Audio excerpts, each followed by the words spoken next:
Good morning, YouTube. Do you read your owner's manual? Is that something you open up and read when you're taking a poo? You still have a bunch of them, though. I do. Doug DeMuro, I think, is the only person who reads owner's manuals for fun. Like, he has a library collection. Are they by his toilet in the bathroom? No, but I mean, like, he hoards them and collects them, rare owner's manuals, and that's his thing.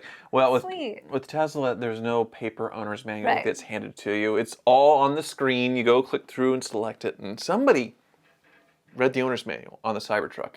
Might have been the first person ever to do it. And he's found something interesting. I assume it's a he, but could have been a she. I don't know. Or a combination. And it says in the fine print that the hitch is only designed to support vertical loads of up to 160 pounds. Which I believe the towing capacity is supposed to be something like 10,000 pounds, 11,000 pounds. Right. But that would mean that if you were putting, say, a bike rack on the back of your Cybertruck, that's, 3-4 bicycles or whatever. Well, and if it's an electric bike, then it's going to be more. Right. My weight, if I were to stand on the hitch, you'd break it. Would exceed the vertical load limit. Right. And I am not a large man. I guess you could put it that way, yeah. I wouldn't put you on the back. I didn't think of it that way, but thanks for confirming that. Very well. I mean, I wouldn't move to Kansas. Okay. Anywho. I wouldn't put you on the back of the Cybertruck. Right. So people think that it's a typo.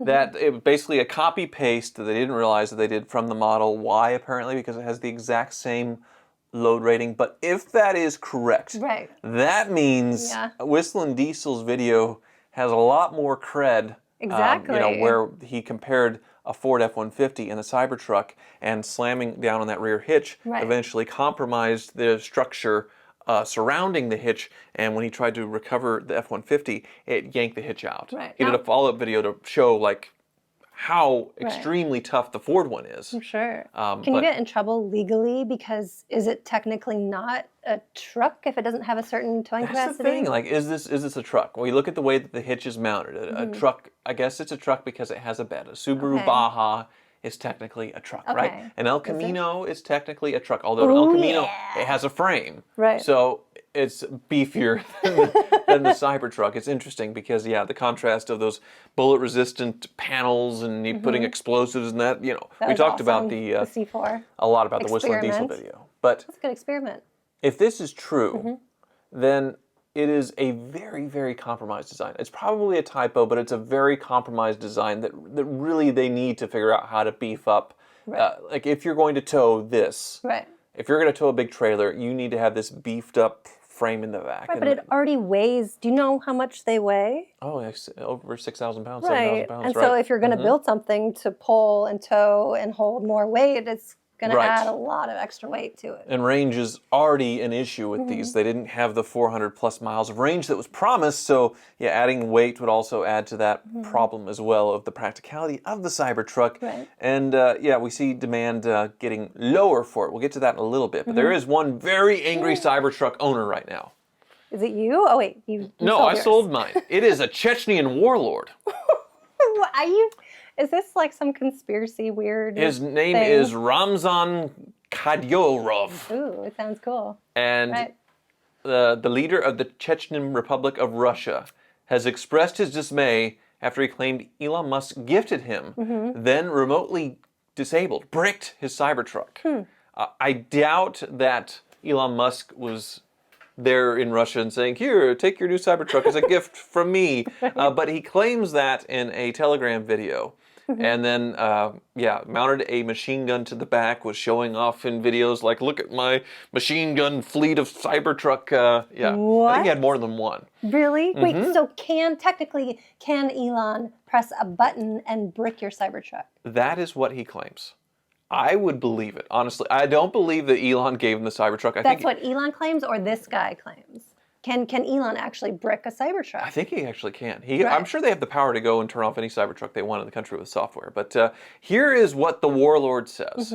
So when he first got it, he described it as a real, invulnerable, and fast animal. A maneuverable car that develops excellent speed and overcomes obstacles. A very comfortable car. And then he said, based on such excellent characteristics, the Cybertruck will soon be sent to the Northeast Military District Zone, where it will be in demand under appropriate conditions. I am sure this beast will bring a lot of benefits to our soldiers. And then, posting all kinds of pictures. See, look for yourself. Right. That looks pretty dang cool. So, machine gun toting Cybertrucks. Tanks. But They are kind of like a tank because you can't even have them in Europe because if you hit a pedestrian, they're toast. Like, they're dangerous. Absolutely. So Elon shared this post and was a little politically incorrect. Go figure. He said, seriously, they would think that people would think that he would donate a Cybertruck to a Russian general. Yeah. And then, just basically laughing emojis and things. But this Chechen warlord says that Musk recently disabled the Cybertruck remotely. I had to tow the Iron Horse. How so, Elon? Is this how it's done? So he's like tweeting at Elon, like they're having a war back and forth. And these are his actual Twitter account. Yeah, their Telegram. I think in Russia it's a little different how they do things. But yeah, it's kind of funny where he says that Elon gave him the truck, and he's like, off. No, I didn't give you. No. Right. And then look at this amazing machine, and Elon's probably like, okay, where's this one that's on in Chechnya? Okay, there's these in Chechnya. Off.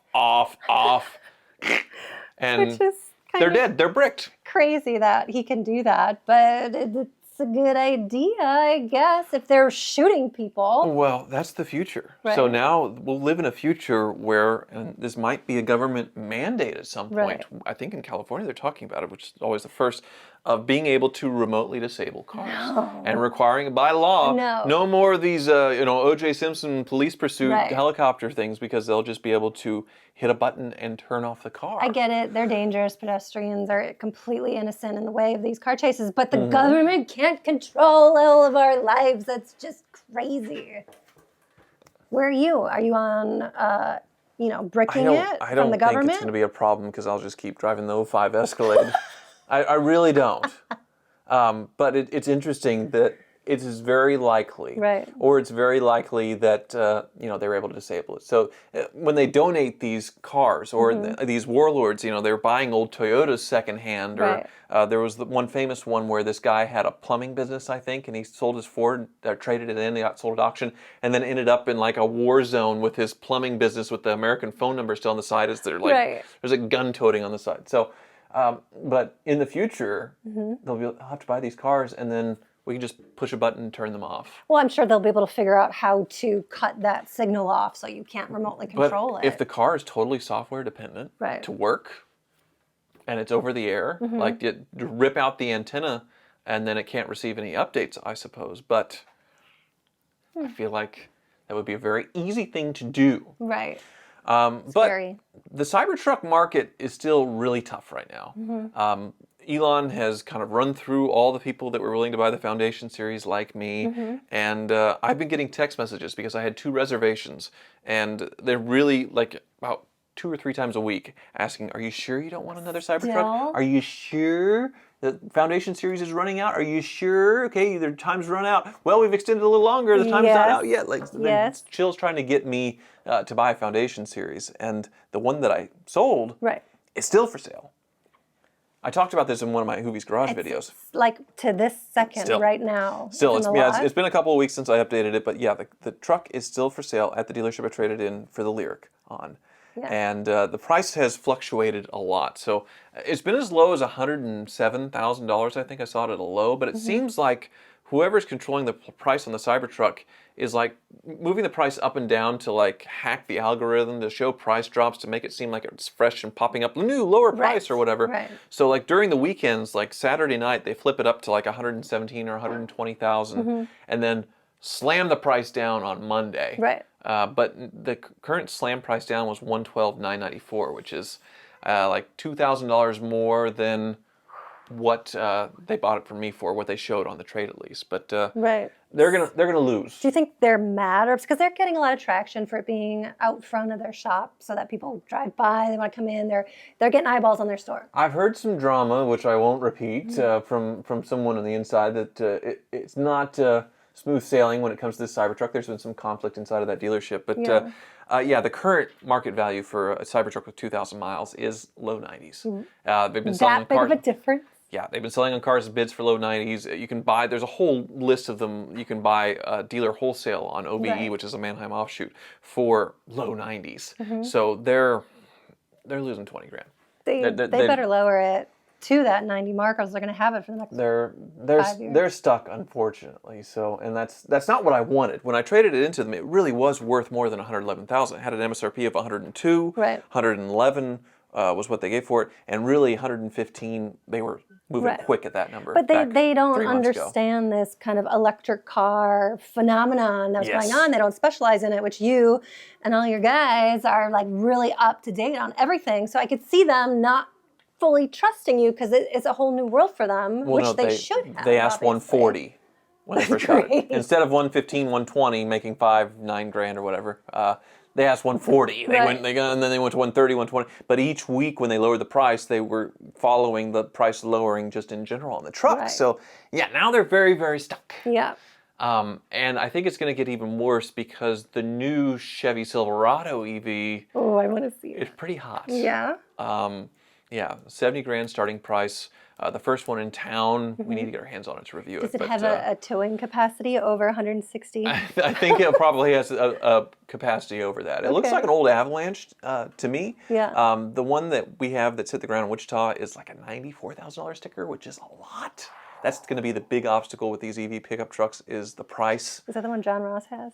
John Ross borrowed it for a little bit, so Yeah. he got the jump on us. You know, He he's got I guess more inside track on that. But yeah, we're gonna get our hands on one for our own video. But the big difference, 400 plus miles of range. Yeah, but that's what Tesla said, and they didn't come through. They didn't come through, but Right. Chevy did. Okay. And the truck is cheaper. Still very expensive, Right. but cheaper than the Cybertruck. That's gonna be and amazing. doesn't look like a weird spaceship that gets tons of crazy attention. So I guess this is the positive or the negative, depending on what you think. And Right. Neelix is really wanting to rub on the camera.